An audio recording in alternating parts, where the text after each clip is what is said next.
back to Indianomics. We are discussing an important set of guidelines put out by the Reserve Bank, preventing banks from lending to already over-leveraged groups, but allowing lending at a higher price, basically trying to de-risk the banking system. I've been speaking with Mr. Govindan of L&T, Ashish Gupta of Credit Suisse, R.K. Bansal of IDBI, and Anant Narayan of the Standard Chartered Bank.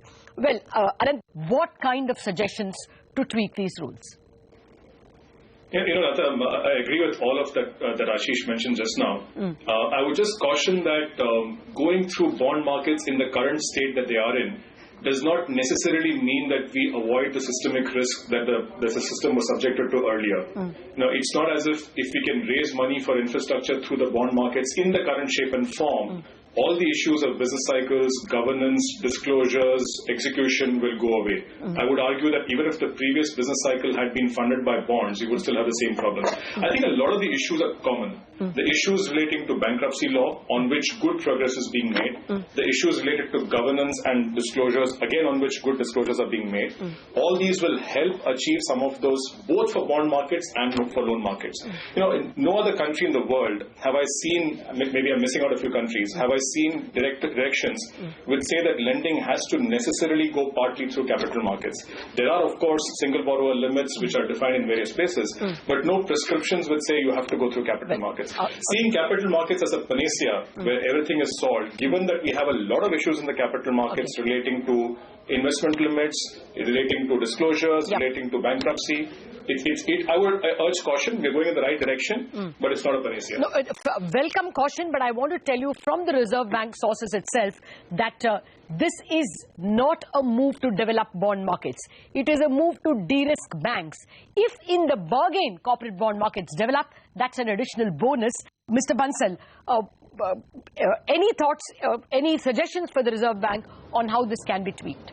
See, I have basically 2 points. First of all, when the amount becomes 10,000 crore, it can hit even the very good groups also. So that's a 1 point. And as other speakers also said, infrastructure funding as of now in country has to be done by the banks till we develop this bond market or something. So I have basically 3 suggestions. Yes. One is the group exposure limit of 25%, and that too of the capital actually. Yes. Becomes small for the groups, because in country today we have only a few groups which are basically involved in development of infrastructure. So till we reach a stage where we have number of groups, I think that needs to be relooked at. Secondly, for bond market to really develop, I would suggest 2 things. One, RBI has allowed that book value you can carry these bonds, but if that is only for the first year. Yes. Later on, perhaps for some time, RBI has to look at this mark-to-market, I think provisioning needs to be relaxed for some time till we develop this market.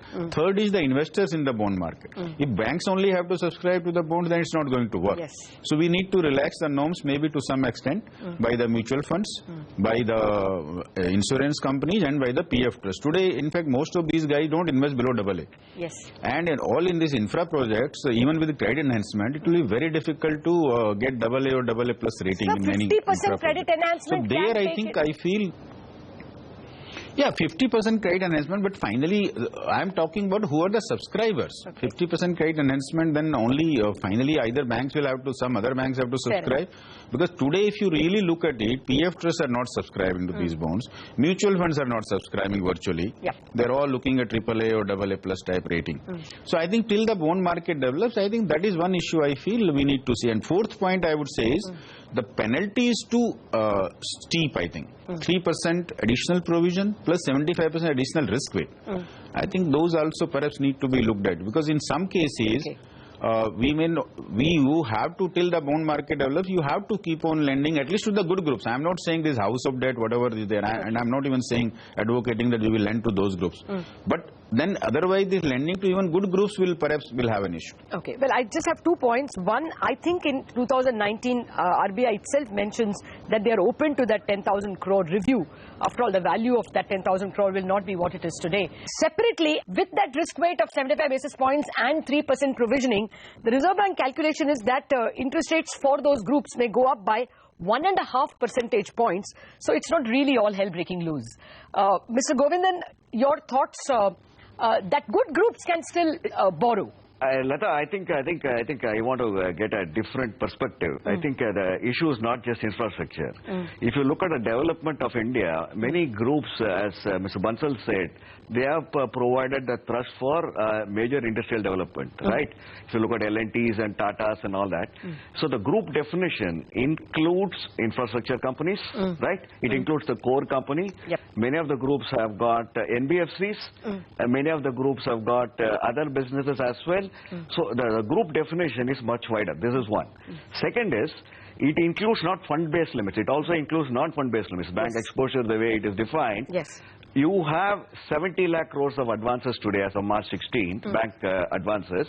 You've got 7,20,000 crores of Tier 1 capital. And if you add 80,000 crores of foreign bank capital into India, 8 lakh crores is what is available. The group limit is around 2 lakh crores, right? So for large groups which have got financial services business, which has, let us say, has got some 70,000-80,000 crores of, as of today, I'm talking about today, as of today, 2 lakh crore will be the group borrower limit, right? And the banking system, as what Anand said, is not going to add too much of Tier 1 capital because of various provisioning. Since 2 lakh limit, overall limit, can at best become 2,30,000 crores or whatever it is. So something like, it will grow at a compounded 4% per annum because of various issues. Now, the group companies, since they are expanding at 25% or 20-25% per annum, the need for capital, actually if you look at some of the larger groups, whatever numbers I have done, they are already at 150,000 to 160,000 crores of group limits. Okay, their limits may be, they may need around 220,000 crores or 230,000 crores or 240,000 crores worth of group limits. Okay, so you almost have to work with all the banks. And other than the 70 lakh crores of fund-based limits, see, fund-based limits can be managed through capital market. What is not possible to do is bank guarantees. If you look at large infrastructure companies, 25% of the turnover or 28% of total projects, you have to give performance bonds.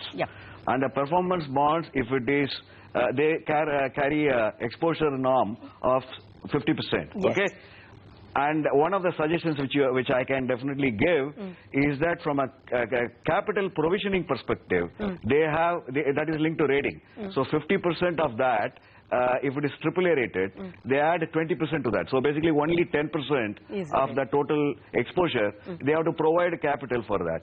So this is for the capital adequacy perspective, that is the way they are defined. So even for exposure definition, if they can do that, this will be a big benefit to some of the companies who have a sort of large conglomerate structure, who have businesses in various formats, who also continue to develop infrastructure. The problem is in the non-fund-based limits. Mr. Govindan, actually out of time. I take your point on that non-fund limits, which will be a major constraint. But out of time, Ashish, any suggestions?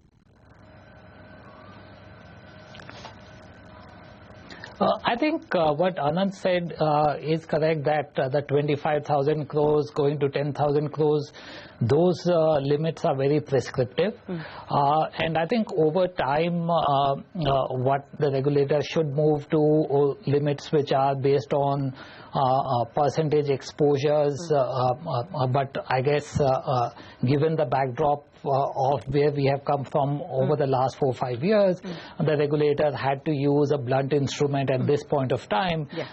But going forward, I think more and more the reliance should be on the 20 or 25% single borrower or group exposure limits. Well, thanks a lot for that, Ashish. And gentlemen, we are out of time. Thank you very much for joining me and for a very enriching discussion. Key takeaways from my panel of experts. 1, no problem for any of the companies just yet.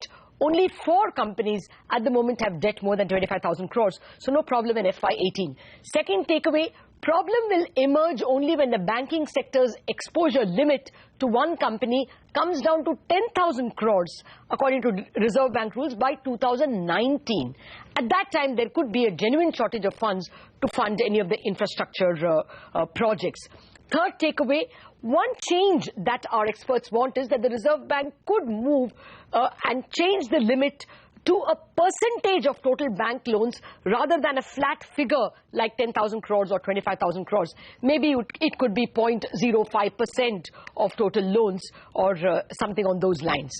Fourth, and that's what is the key takeaway from Ashish in particular, but from experts generally, this is an excellent move on the part of the Reserve Bank to de-risk the banking sector from overexposure to over-leveraged companies. Yes, if in the process it is going to be difficult for companies to get financing from banks, then the answer lies not in endangering the banking system, but in ensuring that the banks get more capital. That should be the responsibility of the government. Find fiscal resources to capitalize the banks so that they are safe when they lend to projects. That's it on this edition of Indianomics. Thanks for watching.